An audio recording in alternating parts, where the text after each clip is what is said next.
Eh bien, bonjour à toutes et à tous et merci de nous rejoindre sur le webinaire de Hashtag le plus important.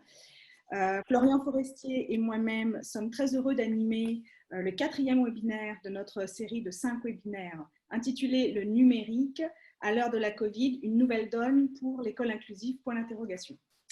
Rapidement, avant de passer la parole à Florian qui vous présentera ce webinaire, je voudrais ajouter quelques mots sur notre organisation. Hashtag le plus important est un think tank et un action lab indépendant qui a pour objectif d'encourager le développement des capacités et des compétences individuelles de nos concitoyens et de permettre à chacune et à chacun de trouver une place adaptée dans notre société en pleine mutation. Cette série de webinaires s'inscrit dans la suite de nos travaux sur l'intelligence artificielle, comment mettre l'intelligence artificielle au service de l'enseignement, qui avait fait l'objet d'un colloque en février 2019 et d'un rapport que nous avons remis au ministre de l'Éducation et de la Jeunesse en novembre 2019 et que vous pouvez consulter sur le site www.leplusimportant.org. Voilà. À toi, Florian. Et merci beaucoup, Sonia. Alors, je vais être vraiment très bref. La situation actuelle et précédente avec le confinement, avec le Covid, a évidemment conduit à un vrai boom du distanciel et donc à une réflexion et en même temps à des retours de terrain extrêmement intéressants et instructifs à ce sujet. Et en même temps, par la force des choses, que ce soit par l'improvisation, que ce soit par l'expérimentation, à des enseignements qui peuvent être très intéressants en ce qui concerne de nouvelles pratiques éducatives qui peuvent venir à l'appui de l'école inclusive. Alors, c'est un peu le lien de ces deux questions-là, c'est-à-dire la manière dont de nouvelles pratiques numériques en appui de l'école inclusive peuvent être mis en place et les enseignements que la période actuelle peut nous donner par rapport à tout ça, que nous voulons explorer aujourd'hui, avec 3 intervenants. Donc, d'une part, Diane Cabois, qui est vice-présidente éducation du CNCPH, donc le Conseil national consultatif des personnes handicapées. José Puig, qui est chargé de mission pour l'éducation à la délégation interministérielle pour l'autisme et les troubles du neurodéveloppement, et qui est ancien directeur de l'INSHEA. Et Charles Tijus, professeur à l'Université Paris 8 et directeur, et il me semble cofondateur du laboratoire Le Lutin. Donc, Sonia, je te rends la parole pour l'animation. Merci Florian. Juste avant de commencer, nous voudrions vous préciser que cette séance va être enregistrée et mise en ligne sur notre site par la suite et que vous pouvez réagir pendant le webinaire et après sur les réseaux sociaux en tweetant @ le plus important. Alors, peut-être pouvons-nous entrer dans le vif du sujet. Et Diane Cabois, que peut apporter de plus le numérique dans l'école inclusive? Pour qui et pourquoi faire? Déjà, si on parle d'école inclusive, le pour qui, il est très simple. C'est pour tous les enfants. Parce que le principe de l'école inclusive, c'est une école qui est ouverte à tous les enfants, qui s'adapte à chacun des enfants, qui va permettre à chacun des enfants d'accéder aux apprentissages en levant tous les freins qui sont à l'école. Donc, lever les freins, ça veut dire d'abord avoir une école qui est accessible.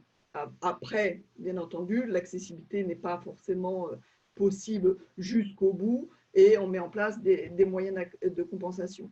Donc, quand on parle d'accessibilité, bien entendu, le numérique est un élément extrêmement important d'accessibilité, mais il ne faut pas le voir tout seul. C'est-à-dire l'accessibilité de l'école, c'est aussi les locaux, c'est la formation des enseignants, c'est tout un tas d'éléments, c'est l'organisation de l'école. On ne parlera pas aujourd'hui de l'organisation du travail, par exemple avec des organisations de type classe inversée, et qui s'appuient pour le coup bien sur le numérique, mais c'est toute cette accessibilité qu'il faut prendre en compte, et le numérique est un élément important. Donc, pourquoi faire? Parce que le numérique a, comme je le disais avant les moyens de compensation, qu'est-ce qu'on va voir? C'est que le numérique est un élément d'accessibilité extrêmement important pour tout un tas de publics, et notamment les publics sur lesquels je me penche plus particulièrement, qui sont les élèves en situation de handicap. D'ailleurs, ils sont précurseurs, puisque ce sont eux qui, par exemple, sont pourvus de matériel pédagogique adapté, puisque ce sont… Pardon, vous vouliez intervenir? Oui, non, je me posais la question justement, vous parliez d'école inclusive et on ne l'a pas du tout définie. Peut-être que José Puig, vous avez une définition à nous proposer pour… Je rejoins ce qu'a commencé à dire Diane Kaboua, c'est que l'école inclusive est une école qui s'organise pour faire réussir tous les élèves et donc pour prévenir toutes les difficultés qui peuvent jalonner leur parcours d'apprentissage, leur parcours scolaire, quelle qu'elle soit.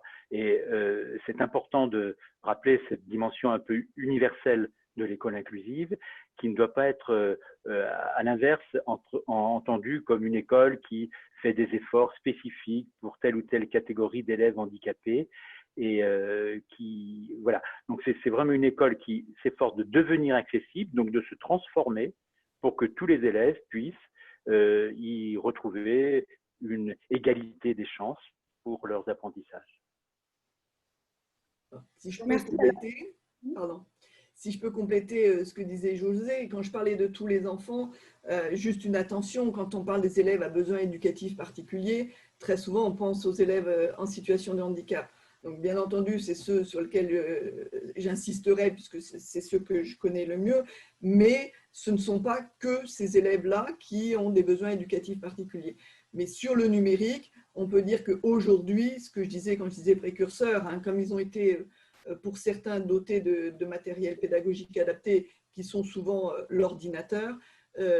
Voilà, il y a un sujet sur le numérique sur lequel on peut s'inspirer des élèves en situation de handicap pour généraliser certaines pratiques aussi.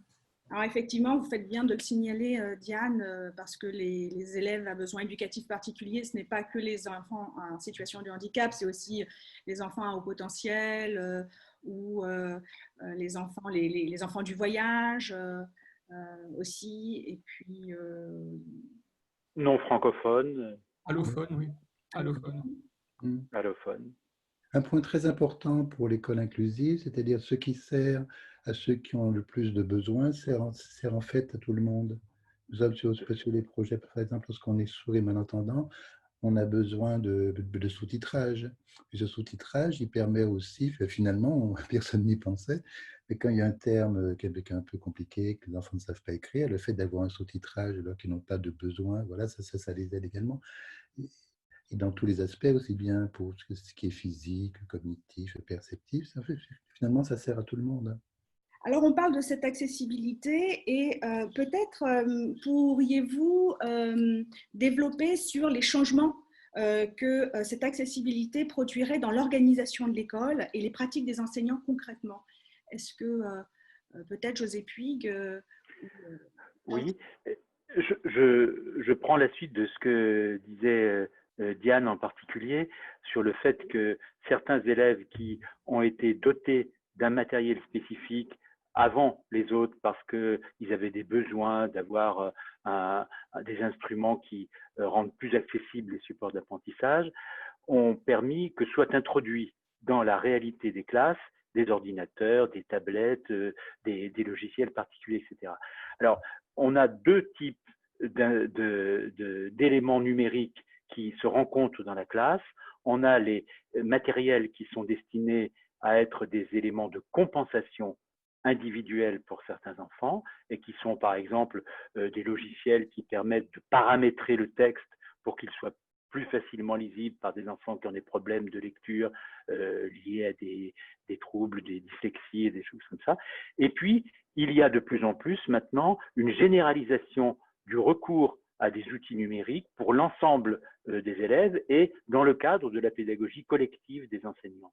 Et je crois que ce qui est très intéressant, c'est d'avoir une réflexion qui permette de trouver la juste combinaison entre ces outils numériques de compensation et les outils numériques qui rendent l'enseignement accessible. Parce que le numérique par lui-même peut être un facteur d'amélioration de la différenciation et de l'accessibilité, mais peut être aussi quelque chose qui va renforcer les inégalités, puisque tous les instruments ne sont pas forcément adaptés à tous les types, tous les profils cognitifs ou perceptifs ou moteurs des enfants. Et donc, il faut avoir cette réflexion collective et pas seulement se contenter d'introduire des objets numériques dans une pédagogie qui resterait inchangée.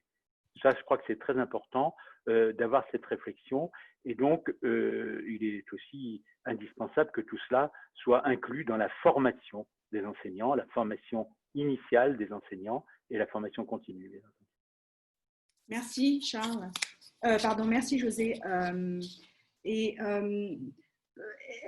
Mais concrètement, quel changement cela introduirait-il dans l'organisation de l'école pour les enseignants? Est-ce que quelqu'un a une idée? Je veux bien intervenir là-dessus. Déjà, je pense qu'il faut préciser, quand on parle du numérique à l'école, on va parler du numérique pour les enfants. Effectivement, ce que je disais, des enfants qui vont être équipés maintenant de matériel. Mais quand je disais au début, attention, quand on parle du numérique, il faut que tout l'environnement soit favorable, c'est-à-dire ce sont les infrastructures, ce sont les matériels et bien entendu tout ce qui est logiciel et l'utilisation qu'on fait des logiciels par les enseignants, notamment comment ils s'en emparent. Donc il y a vraiment toute cette chaîne et on ne peut pas exclure un point, sinon tout s'écroule. Mais non seulement il y a le matériel pour l'enfant, mais il y a aussi tout le numérique au service de l'école. Et quand je dis de l'école, c'est toute la communauté éducative, c'est comment les enseignants vont communiquer entre eux, comment les enseignants vont communiquer aussi avec les familles. On parlait de moyens de compensation, on peut avoir par exemple ce qu'on appelle un AESH auprès d'un enfant, donc un accompagnement de l'élève en situation de handicap. Et là, par exemple, je vais vous donner un exemple très concret sur lequel pourrait aider le numérique et qui n'est pas encore présent. On a des difficultés en tant que famille à trouver le juste milieu sur la communication entre la famille et l'AESH quand il y en a un présent. Ce qui fait qu'il y a eu certaines positions dans des académies qui a été de dire la communication est interdite. Voilà. Et donc, la famille ne doit pas communiquer avec l'AESH. Et pourtant, c'est une demande récurrente des familles de dire non, mais ce n'est pas pour l'embêter tout le temps, mais de temps en temps, il faudrait pouvoir communiquer. Avec le numérique, on doit pouvoir permettre ce lien famille AESH sans qu'il y ait d'excès. On peut cadrer les choses, alors qu'avec un numéro de téléphone, on ne peut pas cadrer. Une fois qu'on a le téléphone de l'AESH, on peut le déranger à minuit. Voilà. Et donc là, c'est vraiment un outil qui peut être au service de toute la communauté. Je vais prendre un deuxième exemple d'outil, le livret parcours inclusif, qui est en train de se développer actuellement, qui va regrouper dans une même application les besoins de l'élève, les solutions apportées en termes d'aménagement et d'adaptation pédagogique. Et on voit bien que cet outil va pouvoir être partagé avec la famille, quand ça le sera, ce n'est pas encore le cas aujourd'hui, mais parlons du futur, pour être partagé avec la famille, d'un enseignant à un autre enseignant. C'est-à-dire que c'est un outil de passage, des choses, un enseignant a trouvé une bonne façon de répondre aux besoins d'un élève, l'enseignant de l'année suivante peut avoir une trace de ça et repartir de ça pour travailler. Ça peut être un outil de communication avec les professionnels qui accompagnent les élèves, puisqu'il va y avoir de plus en plus, quand on parle d'école inclusive, d'acteurs qui n'existaient pas avant. J'ai parlé des AESH, mais ce sont les équipes mobiles d'appui, ce sont les PIAL, ce sont les professionnels du médico-social, les CESAD, les professionnels libéraux, etc., etc. Merci Diane, vous dites beaucoup de choses là, très intéressantes. Alors justement, je vais rebondir. Alors vous avez parlé du numérique comme moyen de communication et de faciliter la relation entre les professionnels et la famille. Du coup, Charles, pourriez-vous nous donner des exemples d'autres usages en précisant pour quel profil d'élèves à besoins éducatifs particuliers il s'agit? Alors j'ai un peu... peut-être pourriez-vous aussi nous donner des idées d'outils qui permettent le développement cognitif ou socio-cognitif? Oui, et ça basé sur l'expérience du Lutin, qui est le laboratoire des usages en technologie de l'information numérique, et surtout qui a fait beaucoup de travaux sur la classe, sur tous les dispositifs numériques pour la classe, faisant venir au laboratoire des enseignants pour justement ce processus de co-conception. c'est-à-dire de faire en sorte, et puis orienter utilisateur, hein, c'est la conception orientée utilisateur, mais également avec ce qu'on appelle le design for all, hein, c'est-à-dire que c'est pour tout le monde et ça ne doit pas être exclusif, mais justement tout à fait inclusif. Alors, vous aviez souligné hein, que Jérôme Dinet avait cette pratique pour développer, faire participer parents, enseignants, etc. Et puis les élèves eux-mêmes, parce que c'est vraiment quelque chose auquel il faut faire, il faut vraiment le faire, ça. Pourquoi? Parce qu'on parlait de la pratique des enseignants tout à l'heure par rapport au numérique. Ce qui se passe dans les écoles, dans les collèges, dans les lycées, c'est que très souvent, vous avez l'enseignant qui sait. Il sait comment faire, et puis ceux qui, dès qu'ils ont un problème, s'adressent à cet enseignant devient de plus en plus expert, et les autres, finalement, ils vont dépendre de lui. Ce sont des pratiques assez informelles qui se mettent en place. Ce n'est pas suffisamment étudié pour savoir comment ça se passe. Les enseignants qui ont ce rôle-là, qui en plus à l'extérieur vont s'y animer des blogs, des sites internet sur les pratiques pédagogiques, ils ont énormément, enfin, leur travail est décuplé, et puis ils ne sont pas vraiment reconnus pour ça, parce que c'est plutôt très informel. Et ça, il y a vraiment un effort à faire de leur donner la possibilité, par exemple, de, euh, de participer aux apprentissages de leurs collègues, mais de manière non pas informelle, mais que ce soit reconnu, qu'il y ait des moments pour ça, etc. Donc, il y a toute une sorte de pratique à mettre en place. Et puis surtout, pour le design for all, il faut faire participer évidemment les enseignants lorsqu'on pense à une application pour l'école. Hein. Les élèves, c'est très important, hein, les élèves. Il faut impliquer les élèves à besoins spécifiques. Hein, est-ce qu'on fait une application pour la dyscalculie, j'en parlais, aux dyslexies, pour les enfants aux troubles envahissants de développement, je vais en parler. Également pour les déficiences intellectuelles, il faut leur participation. Actuellement, nous sommes en train de développer le facile à lire et à comprendre hein, pour les enfants qui ont des difficultés, soit les TED, soit ceux qui ont des déficiences un peu intellectuelles, difficultés à lire et à comprendre. Et bien maintenant, ils participent eux-mêmes à l'élaboration d'un outil qui va aider, et qui aide déjà, hein, parce qu'il y a, à simplifier les textes et pour la lisibilité et la compréhension. Et surtout, il faut leur dire, c'est ce qu'on fait, hein, notre pratique, c'est de leur dire, écoutez, vous avez des problèmes, hein, tu as des problèmes hein, par rapport au comptage, etc. Mais ce qu'on va te demander, ce n'est pas pour toi, mais c'est pour les autres hein, qui ont les mêmes problèmes que toi, et comment on pourrait faire pour les aider. Et donc, leur faire participer, leur proposer des solutions. Hein. Et si on regarde tout ce sur quoi nous travaillons, donc j'ai un peu réfléchi à quel type d'exemple hein, on pourrait donner, mais en fait, dans l'interaction, hein, il y a l'élève, l'enfant, d'un côté, de l'autre côté, il y a l'enseignant, la famille, l'accompagnant, avec tous les problèmes de communication hein, dont on dit qu'elle doit à parler, puis aussi l'objet de l'interaction, ce sur quoi ça porte. Alors, en termes pour l'élève, il y a tout ce qui relève du savoir, du savoir-être, du savoir-faire. Donc là, j'ai des exemples hein, d'applications pour développer le savoir. Par exemple, sur la conservation des quantités.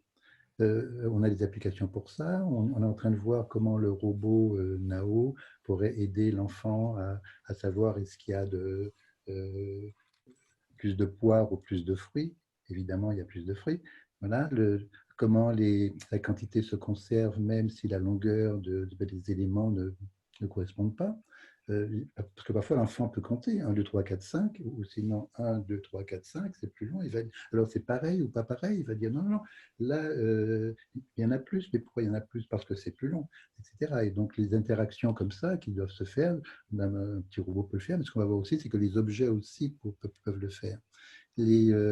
Sur le savoir-être, on est avec Alain Berthaud sur un projet empathique qui est financé dans le programme EduUp, hein, du ministère de l'Éducation nationale, où maintenant on a Omar Zana, des relations avec Serge Tisseron, sur comment développer ce savoir-être à l'école, la bienveillance par rapport à l'autre, et puis se donner à les aider. Parce que très souvent, les enfants, ils s'entraident entre eux, hein, et puis ils peuvent éviter aussi qu'il y ait des situations de maltraitance entre eux. Et donc ça, c'est une application. Comment être empathique par rapport aux autres, hein. Tout le savoir-faire avec Jacqueline Nadel, il y a une chose qui est très, très intéressante, mais pour les, les troubles envahissants du comportement, par exemple, ce sont les montages vidéo. Parce qu'on a dit qu'on donnait aux enfants des tablettes. Là, c'est l'enfant, par exemple, lorsqu'il a une trousse, il a un comportement peu stéréotypé, il l'ouvre, il la ferme, il l'ouvre, il la ferme, il l'ouvre, il la ferme. Il n'arrête pas de ça. Ok. À un autre moment, la trousse est ouverte, il va prendre un objet, il va le remettre, il va prendre un objet, il va le remettre, mais il n'arrive pas à utiliser la trousse comme la trousse. Mais là, le fait une sorte de captation vidéo de ces différents moments, un montage, où il se voit, lui, en train d'ouvrir la trousse, de prendre un objet, de sortir et de refermer la trousse. Et ça, c'est une technique d'apprentissage où c'est ce qu'il fait qui est mis dans une procédure. Et ça fonctionne bien avec Jacqueline Nadel, donc il y a des papiers là-dessus. Sur la relation entre enseignants, famille, accompagnants, le cahier dont on a parlé, les choses qui sont un peu difficiles. Là, il y a des IME où l'enfant a la tablette, en fait, il peut filmer quand il veut, il a fait sa captation vidéo, il y a l'agenda qui est partagé, il fait du partage d'informations, et puis là, en fin de semaine, les vendredis, un peu plus tard, les parents peuvent venir au moment où ils vont récupérer les enfants. À ce moment-là, l'équipe leur montre ce qui s'est passé. Comme l'enfant part avec sa tablette, si sa famille lui dit « Ah bon, mais tu as fait du cheval et tu as fait comme ci, comme ça », il dit « Oui, donc ils peuvent revoir la vidéo, ils peuvent la commenter, donc il y a une sorte de continuité comme ça, de accompagnement. » La dernière chose qui est un peu, je pense qu'il faut vraiment, enfin c'est à mon avis, c'est plus ou moins l'avenir, ce sont les objets qui sont connectés. Il faut comprendre comme étant de la robotique, hein, parce que toutes les fonctions robotiques peuvent se trouver, mais peuvent se trouver dans tous les objets de la vie quotidienne, hein, dans le t-shirt, voilà, un t-shirt. Et là, il y a un projet de t-shirt détecteur de crise. Il faut savoir que les éducateurs, les enseignants, ils passent beaucoup de temps à surveiller, puis à se dire, parce que lorsque la crise arrive, et parfois c'est terrible, hein, vous pouvez avoir un adolescent qui a 15-16 ans, il attrape les tables, il les jette, donc c'est à la fois des situations dangereuses pour tout le monde. Et là, le t-shirt, c'est pour dire, pour l'instant, il n'y a pas de probabilité de crise dans l'heure qui vient. Ensuite, oui, ça augmente. Et à ce moment-là, on peut intervenir plus tôt, parce qu'il va ensuite favoriser le bien-être, justement, et faire des choses intéressantes. Et puis là, les objets eux-mêmes, ils pourraient se mettre à intervenir, hein, par rapport à l'enfant. Donc, c'est ce qu'on appelle l'Internet des objets, hein, qui participent au savoir, hein, au savoir-être, savoir-faire, tout ça. Alors, ça peut être via des écrans. Si vous allez à la Cité des Sciences où se trouve le lutin, vous allez tomber sur Pepper, un petit robot, et vous allez interagir avec le robot par rapport sur un écran. Mais vous pouvez aussi avoir l'objet lui-même qui va dire à l'enfant coucou, je suis là, etc. Vous avez OK Google, vous pouvez demander quel jour nous sommes, et maintenant ils peuvent vous donner beaucoup d'informations. Et les objets eux-mêmes pourraient dire ce qu'ils sont, à quoi ils servent, etc. La conservation du nombre, par exemple, pardon, on n'a pas déjà parlé de la conservation du nombre, mais sur le nombre, la notion de nombre, pour tout ce qui est dyscalculie, c'est très important, mais on est en France où on a 1, 2, 3, 4, 5, 7, 8, 9, 10, et à partir de 11, à partir de 10, 1, ça commence à devenir embêtant, parce que c'est 11, ensuite c'est 12, il n'y a plus de relation avec 10, 2. Au Japon, ils ont 10, 1, 10, 2, 10, 3, c'est comme ça qu'ils prononcent 13, enfin l'équivalent de 13, c'est 10, 3. 14, 15, ça ne fonctionne pas. Et à 16, ça ne fonctionne pas. À 17, en fait, on retrouve 17, etc.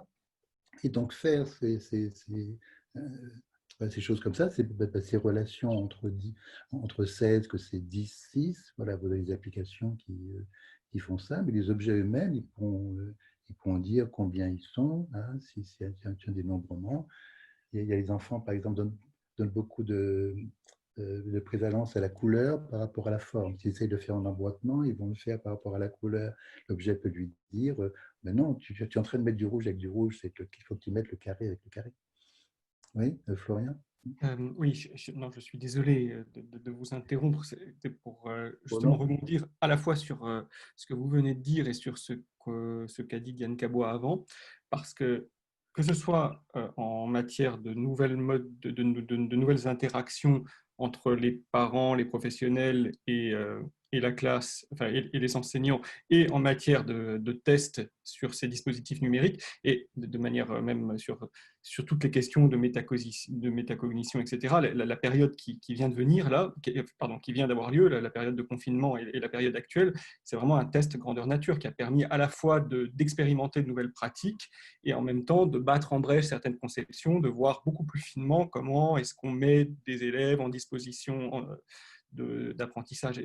Il me semble en particulier, José Puig avait un certain nombre d'anecdotes intéressantes à ce sujet, ou de retours de terrain intéressants à ce sujet. Oui, en effet. Alors, d'abord, je crois que ce qu'il faut commencer par dire, c'est que cette expérience du confinement qui a été subie par tout le monde avec une certaine brutalité, on ne s'était pas préparé à cela, a eu des conséquences qui n'ont pas toutes été positives. Il ne faut pas se raconter d'histoire. Il y a des enfants qui ont eu beaucoup de mal à s'adapter, qui ont eu beaucoup de mal à avoir une forme de continuité de leurs apprentissages. Il y en a qui sont encore aujourd'hui dans des situations de décrochage scolaire à cause de cette période-là. Donc ça, je le dis pour qu'on ne nous fasse pas le reproche de considérer que ça a été une expérience formidable, extraordinaire, innovante, etc. Néanmoins, indépendamment de cette réalité et des inégalités dans lesquelles se sont trouvés les enfants par rapport aux apprentissages scolaires, il y a un certain nombre d'initiatives ou d'attitudes un peu spontanées qui ont été développées par les équipes, qui sont des choses intéressantes et qui peuvent être exportées dans la vie après le confinement et dans la classe telle qu'elle peut continuer à fonctionner maintenant.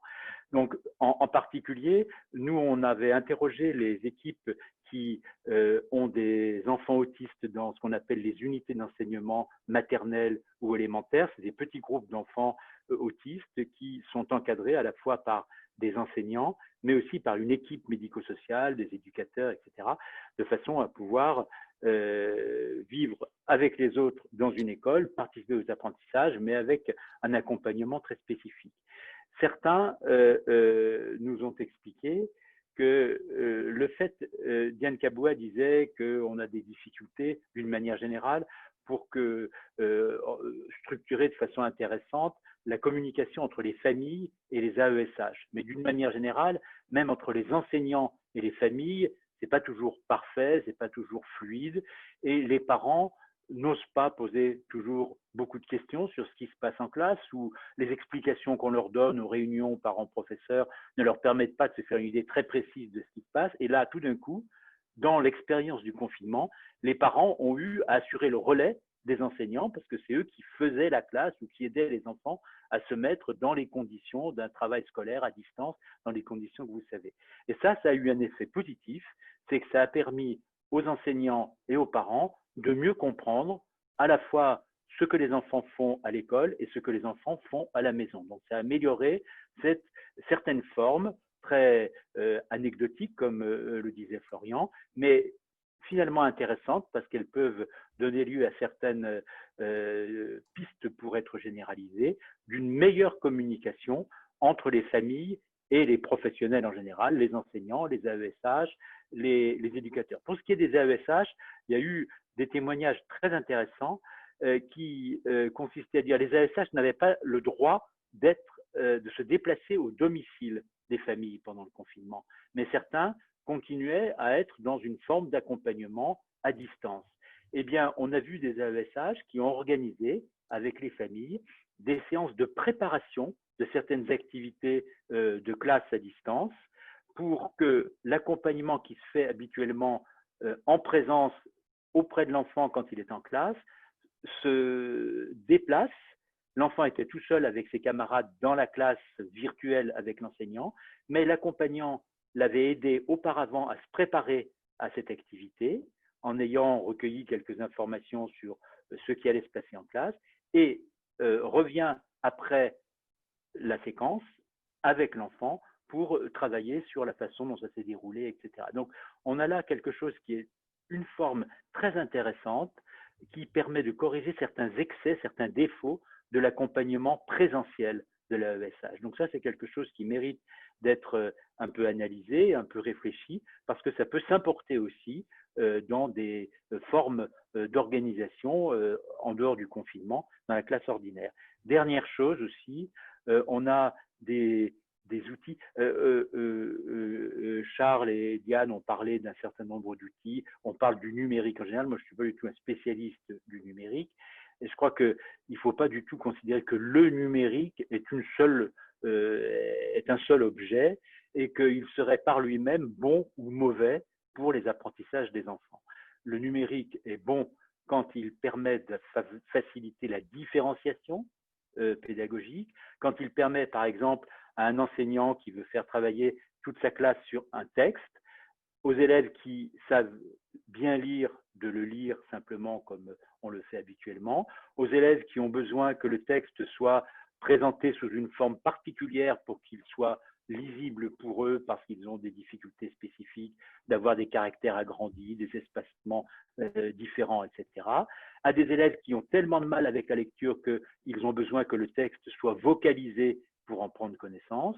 Et donc, des outils relativement simples, hein, des applications qui sont des applications qui existent dans des logiciels grand public, permettent de diffuser le même texte à tous les élèves, mais sous des formes différentes qui leur permettent à chacun de se l'approprier dans des conditions améliorées. Donc ça, c'est vraiment une application du numérique à la pédagogie qui est tout à fait judicieuse, qui rend la parole de l'enseignant plus accessible et qui permet à chacun de se l'approprier à peu près dans les mêmes conditions, nonobstant les difficultés qu'ils peuvent rencontrer. Et puis, il y a des applications spécifiques.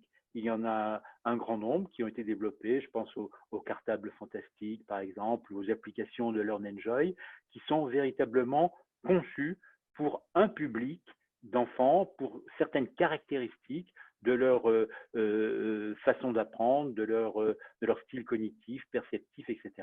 Donc, ces applications qui relèvent plus de la compensation, il est important que les enseignants les connaissent parce qu'il faut qu'ils puissent en tenir compte dans la façon dont ils délivrent les consignes, leurs activités, pour que les enfants puissent ensuite réaliser les activités en utilisant ces ressources spécifiques et individuelles.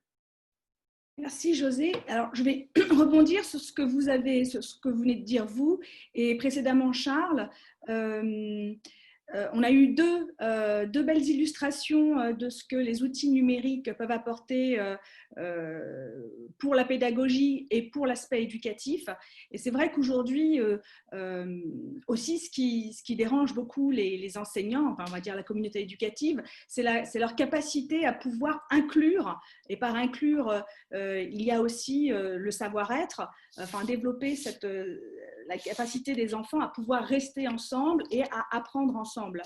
Je voudrais avoir votre point de vue sur la question suivante. Est-ce qu'il est possible, du coup, vous nous avez donné un petit aperçu, José, sur la possibilité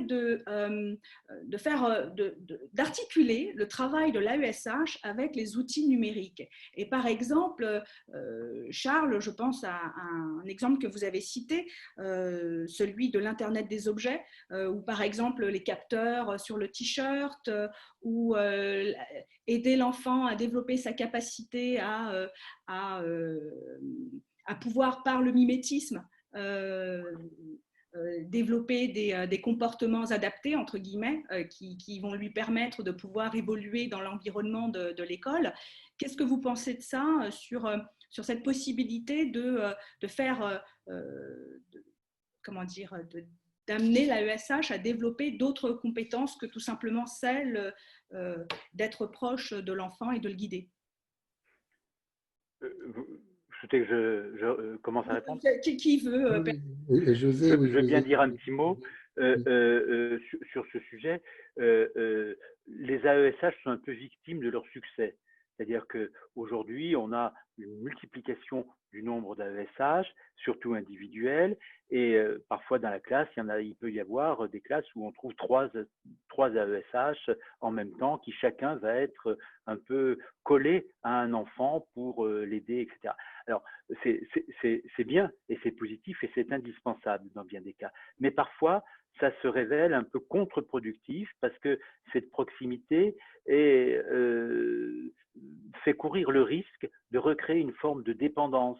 Et l'AESH ne va pas toujours laisser à l'enfant le temps de tâtonnement nécessaire et va anticiper sur ses hésitations et l'aider à répondre, le guider trop en quelque sorte. Hein. Donc, c'est cette dissociation spatiale de l'intervention de l'AESH que j'évoquais tout à l'heure peut être intéressante. Mais il est aussi utile que l'enseignant et l'AESH aient une concertation préalable sur le cadrage de l'intervention de l'AESH pendant l'activité.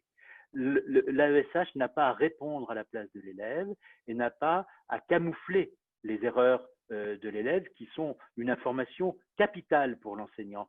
Si l'enseignant veut comprendre comment raisonne l'élève, il faut qu'il ait une trace de ses erreurs. Donc, si le rôle de l'AESH consiste à camoufler les erreurs de l'élève, on rate complètement la cible. Et ce n'est pas vraiment de l'inclusion. Donc, il faut que l'AESH et l'enseignant se concertent avant. On voit quelquefois dans des classes, et c'est très bien fait parfois, des façons non verbales qui permettent à l'enseignant et à l'AESH de communiquer par des petits signaux discrets pour signaler que l'enfant a trouvé la solution et que l'enseignant peut à ce moment-là l'interroger pour mettre en valeur sa réussite, des choses comme ça. Ça me paraît de très pertinentes formes d'interaction entre l'enseignant et l'AESH. Et enfin, il est nécessaire aussi de bien déterminer les limites de l'intervention de l'AESH, de façon à ce que l'enfant ne considère pas que lorsqu'il n'a pas la réponse, lorsqu'il n'est pas capable de fournir l'effort qui est demandé par l'enseignant, eh bien, c'est l'AESH qui va le faire à sa place. C'est une facilité qui n'est pas favorable à cette dynamique des apprentissages. Et d'autre part, par ailleurs, le rôle des AESH est variable selon les difficultés des enfants. Vous parliez tout à l'heure de ces enfants dont le problème n'est pas la mobilisation cognitive dans les activités de la classe, mais plutôt les perturbations liées à la difficulté qu'ils peuvent avoir à contrôler leur comportement, leurs agitations motrices, des gestes obsessionnels, etc. Donc là, indépendamment des instruments que vous évoquiez, l'AESH peut avoir un rôle de sécurisation, d'aider l'enfant à s'apaiser pour lui permettre de se concentrer sur l'activité. Parce que ces gestes, ces difficultés de contrôle moteur, etc., sont des choses qui vont rendre difficile la concentration de l'élève sur l'activité qui lui est demandée, alors même qu'il a compris la tâche et qu'il est capable de s'y investir.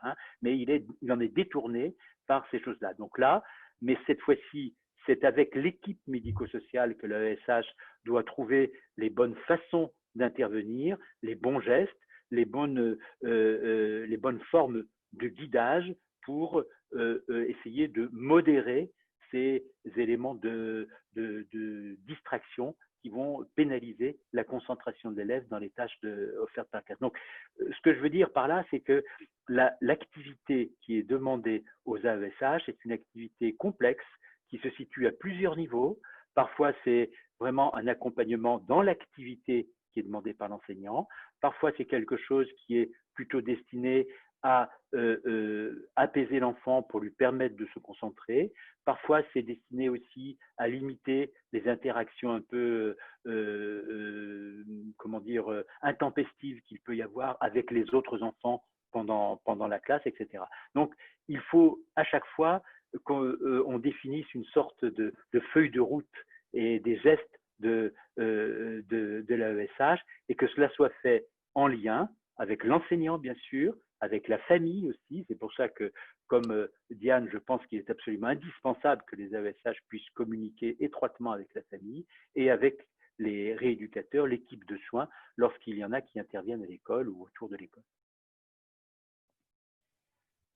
Merci. Si je peux intervenir, parce qu'il y a une question qui a été posée, qui m'est adressée. Donc, je lis la question. Sur les outils utilisés entre famille, AESH et enseignants que vous évoquez, ne s'agit-il pas là d'outils de suivi des différents agents plutôt que d'outils modifiant et soutenant les pratiques pédagogiques en rendant l'enseignement accessible ou en permettant d'intensifier la différenciation? Les outils dont je parlais, c'était vraiment des outils de communication. On l'a vu, et je ne reviendrai pas sur ce qu'a dit José sur cette période, finalement tout le rôle qu'avaient les différents acteurs, c'est-à-dire que les parents se sont rendus compte que enseigner c'est un métier, ils se sont retrouvés face à ça sans y être préparés. Les enseignants se sont rendus compte aussi de la capacité des parents à accompagner leurs enfants et finalement à prendre le relais de ce qu'ils faisaient, avec bien entendu le bémol de ce que disait José sur les inégalités sociales. Mais donc chacun a eu son rôle, donc c'est pas des outils qui doivent permettre de se surveiller les uns les autres, mais bien de participer ensemble au progrès de l'élève, aux apprentissages de l'élève. On est tous autour de l'élève, on a tous le même objectif. Je pense que c'est extrêmement important. Et donc ces outils pourraient favoriser, je suis encore une fois d'accord avec José sur le rôle de l'AESH. L'AESH, il intervient essentiellement, et dans le futur de plus en plus, sur l'humain. C'est-à-dire que tout ce qui est accessibilité, les outils numériques sont là pour ça. On a parlé de synthèse vocale, d'adaptation des documents, de tout un tas d'outils qui doivent permettre à l'école d'être plus accessible, et ce n'est pas l'AESH qui doit être là pour jouer ce rôle. Donc l'AESH est vraiment là sur l'humain, sur le comportement. Il doit effectivement pouvoir recadrer un élève, s'adapter et avoir cette finesse-là. Et donc, c'est pourquoi je parlais de la communication nécessaire entre la famille et l'AESH. C'est bien entendu nécessaire pour une famille de savoir que l'enfant, il y a eu un problème dans la journée sur tel élément, qu'est-ce qui a coincé, parce que quand on va travailler le soir avec son enfant, savoir que sur la leçon de calcul, là précisément, tout d'un coup, il y a eu un blocage et il y a eu une situation qui a été compliquée, c'est important pour la famille de le savoir.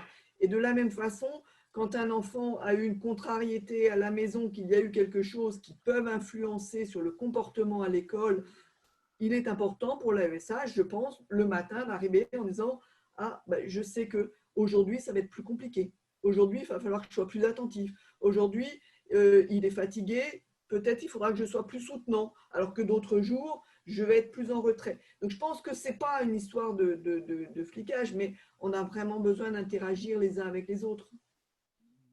Alors, je vais poser une question aussi, la question autrement, pour évoquer cette articulation AESH, outils numériques et peut-être finalement équipe mobile aussi. La question qui est importante, me semble-t-il, dans l'école, c'est de savoir que l'enfant qui a des besoins éducatifs particuliers, il apprenne. Et c'est vrai qu'aujourd'hui, c'est très compliqué quand on a une classe très hétérogène en tant qu'enseignant, d'être sûr que, par exemple, un autiste non-verbal a appris quelque chose et qu'est-ce qu'il a appris. Et je pense que pour les parents aussi, ce serait rassurant de savoir que l'enfant à l'école n'est pas juste là pour être là, c'est-à-dire pour tout simplement vivre socialement avec les autres, mais également aussi d'apprendre. Et on peut apprendre quelque chose qui va nous servir, quelque chose qui va servir à l'enfant pour sa cognition, mais aussi pour développer son relationnel. Et les outils que proposait Charles Tijus, aujourd'hui, Charles, ces outils-là, ils sont à l'état expérimental,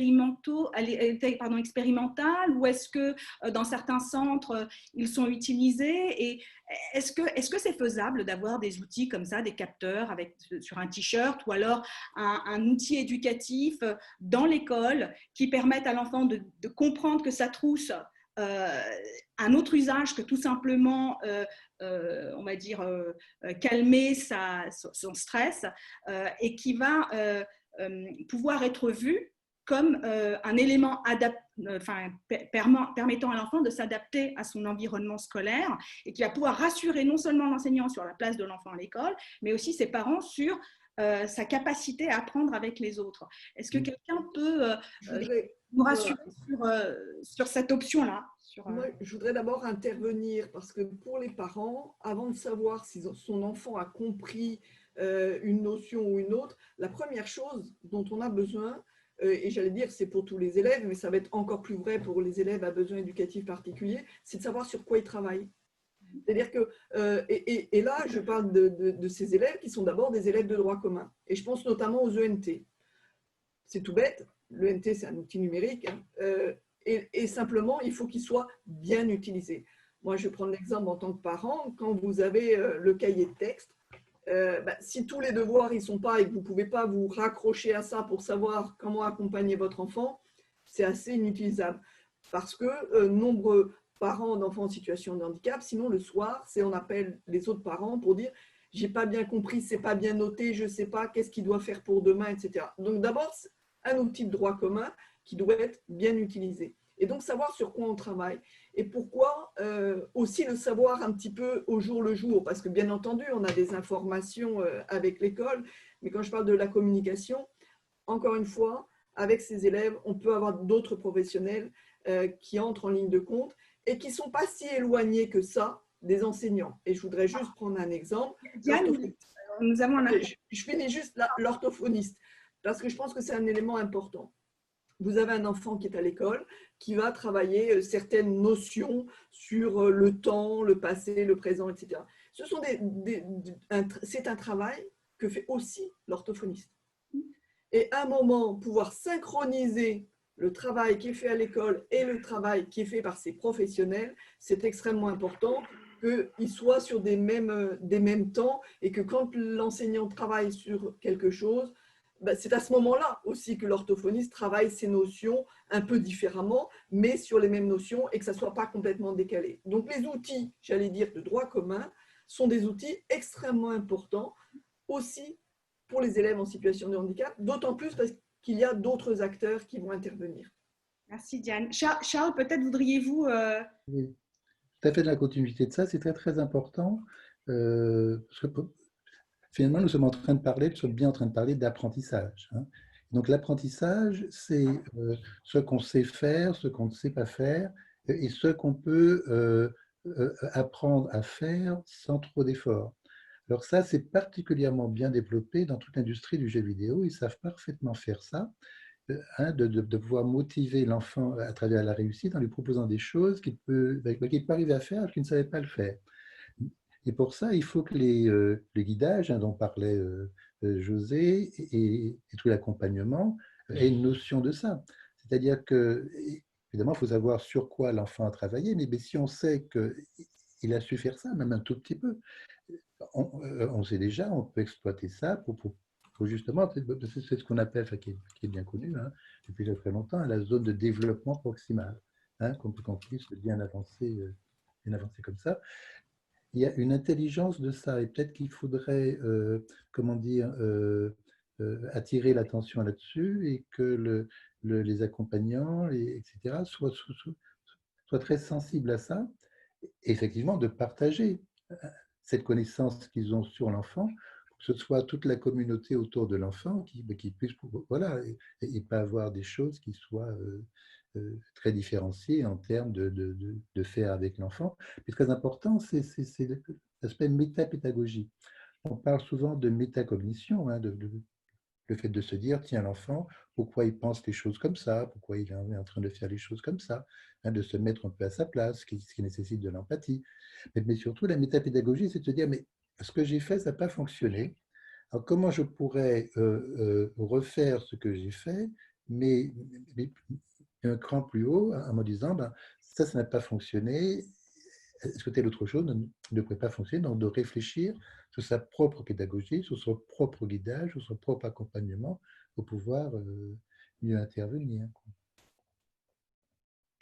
Merci, Charles. Oui, Un tout petit mot. Je rejoins beaucoup de choses qui ont été dites, mais je voudrais quand même attirer l'attention sur un point, c'est que l'arrivée, le développement des outils, des tablettes, du numérique à l'école fait que la vie des enfants est aussi remplie d'écrans parce qu'ils font des jeux vidéo, parfois une partie de la nuit, et qu'il est très important que l'application scolaire, je dis bien scolaire, du numérique soit identifiée par les enfants comme une activité différente de ce qu'ils font quand ils jouent sur la même tablette avec des animations qui se ressemblent un petit peu. Hein. Charles Tijus disait qu'il y a peut-être à s'inspirer de ce qui est proposé dans les jeux vidéo pour fabriquer des scénarios pédagogiques avec des systèmes de feedback, etc., qui sont plutôt efficaces. Mais il faut que l'enfant sache quand il joue et quand il apprend. Ce qui est un jeu sérieux et ce qui est un jeu pour jouer. Hein. Et en plus de cela, je pense qu'il est très important de considérer que la présence de l'enseignant ou de l'éducateur ou des parents est là aussi pour assurer une médiation entre cette forme d'intelligence artificielle ou de support technique et l'enfant lui-même, de façon à ce qu'on puisse aussi développer chez l'enfant une forme d'esprit critique, de capacité à réfléchir sur ses comportements, etc., et à prévenir aussi, parce que ça existe, les addictions qui peuvent résulter d'un usage excessif des écrans. Charles? Oui. Oui. Ah, tout à fait, l'addiction, on a une thèse là-dessus. Voilà, qu'est-ce qui produit l'addiction, etc. C'est souvent en plus des aspects sociaux. Enfin, ok. Sinon, ce qu'il faudrait dans toutes ces applications pour l'école, pour la classe, c'est qu'elles soient à un niveau de design qui renvoie à quelque chose de valorisant pour l'enfant. Si vous tapez jeux vidéo, images, vous aurez toutes les images et des écrans de jeux vidéo. Vous faites la même chose pour application pour l'école. Vous regardez. Vous allez voir que pour les seniors, c'est pareil. C'est-à-dire qu'il y a un très grand design, une très grande l'apparence des choses, hein, ce qu'on va interagir. C'est très, très bien fait dans le monde du jeu vidéo. Hein. Bien sûr, il y a un modèle économique derrière qui n'est pas le même. Mais si vous regardez les mêmes choses à destination des seniors ou à destination des élèves, c'est d'une pauvreté esthétique, d'interaction, etc., qui pose problème. Parce que l'enfant, de certaine manière, il peut très bien savoir ce qu'il est sur le jeu vidéo, ce qu'il est un truc pour la classe. C'est que ce sont deux mondes tout à fait différents, c'est-à-dire qu'on distingue très bien hein, que là, c'est pauvre, ça ne fonctionne pas bien, c'est lent, etc. Et puis, alors que pour le jeu vidéo, il y a ce qu'on appelle le flow, et on est entraîné, etc. Donc, mais effectivement, il faut bien savoir lorsqu'on est en train de jouer, lorsqu'on est en train d'apprendre et pourquoi on fait. Mais il faudrait de certaine manière que si c'était inversé, ce serait vraiment super. C'est-à-dire que si on faisait beaucoup d'efforts pour pouvoir jouer, alors que les outils pour la classe, c'était vraiment le flow, on a envie d'y participer, d'y aller, voilà, ce serait… Oui, je suis désolé, on arrive vraiment à la fin de… Moi, je voudrais très rapidement poser une question conclusive, mais en demandant à chacun de répondre très très vite.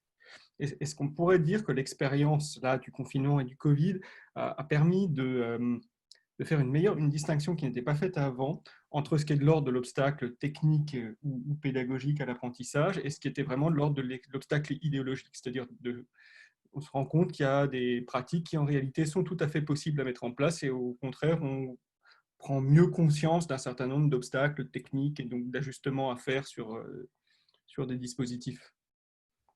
Moi, je réponds très rapidement, incontestablement oui. Hein, il y a eu des révélations de choses qui peuvent être faites et développées et installées en permanence dans les formes scolaires et dans les habitudes pédagogiques, mais tout cela a besoin d'être réfléchi, pensé et organisé d'une façon tout à fait cohérente et collective. Merci beaucoup.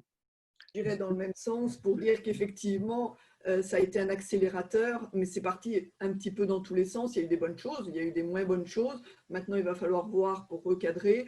Moi, l'enseignement que je tirais bien de cette période, c'est tout ce que peut le numérique et toute la place de l'humain.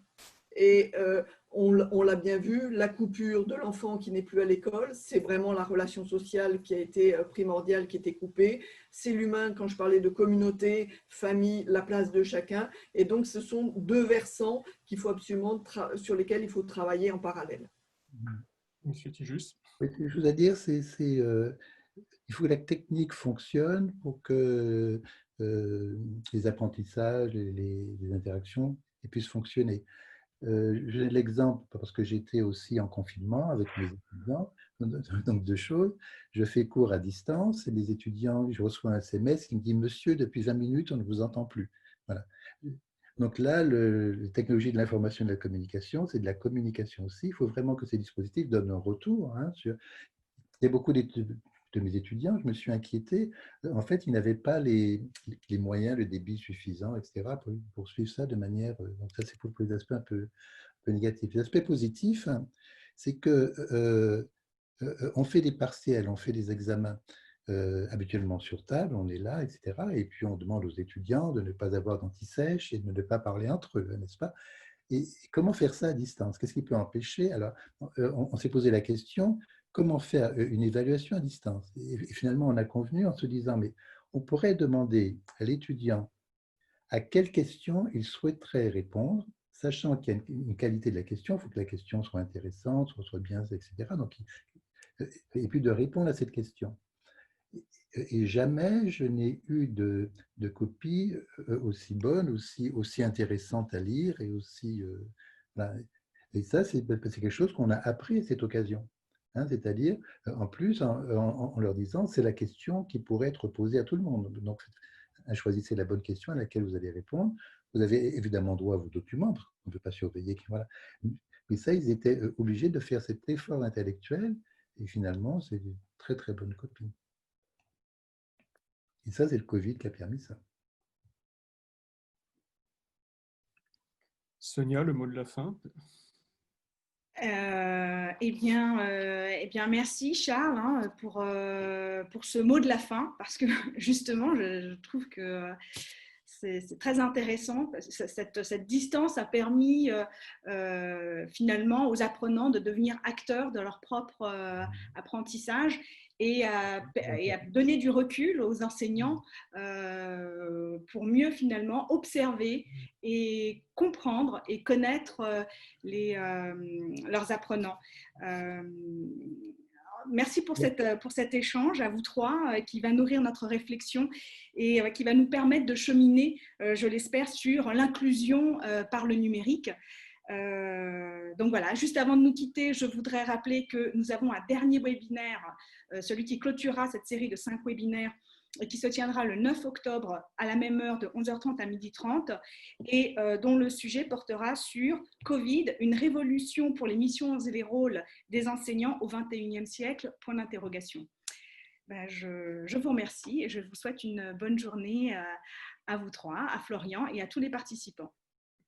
Merci, au revoir. Merci, au revoir. Et merci.